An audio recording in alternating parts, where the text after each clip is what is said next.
खबरों का lunch box. नमस्कार, आदाब, सत श्री अकाल। रेडियो मनीलाइन पर आपका बहुत बहुत स्वागत है। मैं हूं आपके साथ अभिषेक गुप्ता और आप सुन रहे हैं खबरों का लंच बॉक्स। अब कितने ऑल टाइम हाई पर पहुंचा सोना? डिजिटल भुगतान में होगा कैसा बदलाव? किस देश में भारतीयों को निःशुल्क पर्यटक वीजा देने का किया गया है ऐलान? बताएंगे आपको। और इसके अलावा भी होंगी बिजनेस और पर्सनल फाइनेंस से जुड़ी कई और बड़ी खबरें। तो चलिए खोलते हैं खबरों का लंच बॉक्स।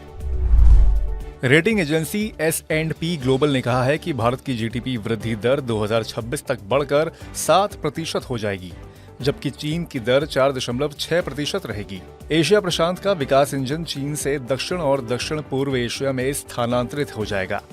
वियतनाम की विकास दर 6.8%, फिलीपीन की 6.4% और इंडोनेशिया की 5% रह सकती है।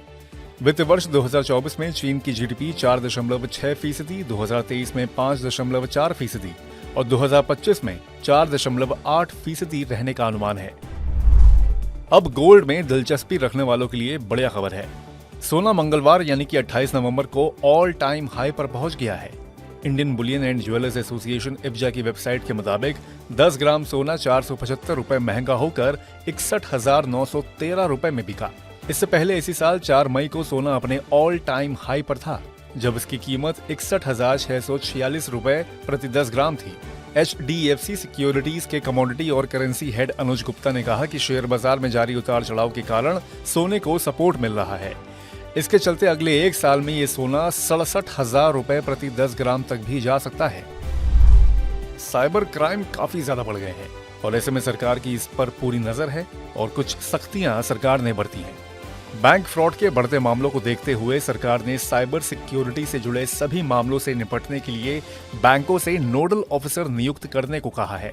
Financial service secretary Vivek Joshi ने बताया कि सरकार ने कहा कि सस्पिशियस गतिविधियों के चलते 70 लाख सिम कार्ड बंद करने के बाद अब 70 lakh international mobile equipment identity यानी कि IMEI को भी ब्लॉक करने की तैयारी कर रही है।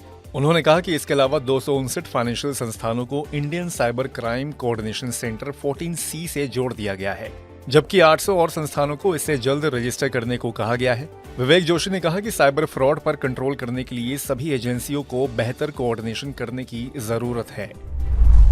अब अगली खबर भी ऑनलाइन पेमेंट से जुड़े फ्रॉड को रोकने को लेकर सरकार की नई योजना से जुड़ी है। सरकार ने 2 यूजर्स के बीच पहली बार होने वाले डिजिटल भुगतान को पूरा होने में कम से कम 4 घंटे का रिजर्व टाइम रखने का प्रस्ताव रखा है। ये नई व्यवस्था 2,000 रुपए और इससे अधिक के भुगतान पर लागू होंगे। मौजूदा नियमों के मुताबिक एक नए UPI अकाउंट से पहले 24 घंटे के भीतर अधिकतम 5,000 रुपए भेजे जा सकते हैं। नए नियम के तहत 2,000 रुपए से ज्यादा के पहले डिजिटल भुगतान पर 4 घंटे की लिमिट लगाई जाएगी। इस दौरान यूजर अपने भुगतान को रिजर्व या राशि में बदलाव कर सकेंगे। RBI की एनुअल रिपोर्ट के मुताबिक 2022-23 में 13,530 फ्रॉड के मामले सामने आए हैं, जिसमें 30,252 करोड़ रुपए की राशि शामिल है। इस साल फेस्टिव सीजन के दौरान भारतीय बाजार में गाड़ियों की बिक्री में जबरदस्त उछाल देखने को मिला है। 42 दिन का फेस्टिव सीजन जो नवरात्रि के पहले दिन से लेकर धनतेरस के 15 दिन बाद तक चला, इस दौरान देश में टोटल 37.93 लाख गाड़ियां बिकी हैं। 2022 के मुकाबले इसमें 18.73% की बढ़ोतरी देखी गई है। पिछले साल 26 सितंबर से 9 नवंबर तक के फेस्टिव सीजन के दौरान 31.95 लाख गाड़ियों की बिक्री हुई थी। Federation of automobile dealers association FADA ने ये आंकड़े जारी किए हैं। विदेश घूमने का प्लान बना रहे हैं या यूं कहें कि श्रीलंका जाने का प्लान बना रहे हैं तो ये खबर आपके लिए है। भारत, चीन, रूस, मलेशिया, जापान, इंडोनेशिया और थाईलैंड के यात्रियों को मुफ्त पर्यटक वीजा जारी करने के फैसले को श्रीलंका सरकार की कैबिनेट ने अक्टूबर महीने में मंजूरी दी थी। अब प्रवासी विभाग की ओर से इसका ऐलान कर दिया गया है। घोषणा में कहा गया है कि पहले 30 दिनों के लिए मुफ्त वीजा की पेशकश करने की पायलट परियोजना 31 मार्च 2024 तक लागू रहेगी।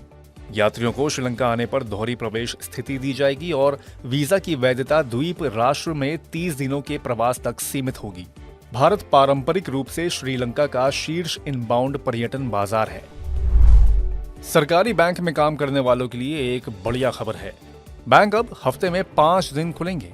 बैंक यूनियंस और इंडियन बैंक एसोसिएशन के बीच 12वीं समझौता वार्ता आखिरी चरण में प्रवेश कर चुकी है। जल्द ही वित्त मंत्रालय बैंकों के 5 डे वीक का ऐलान कर सकता है।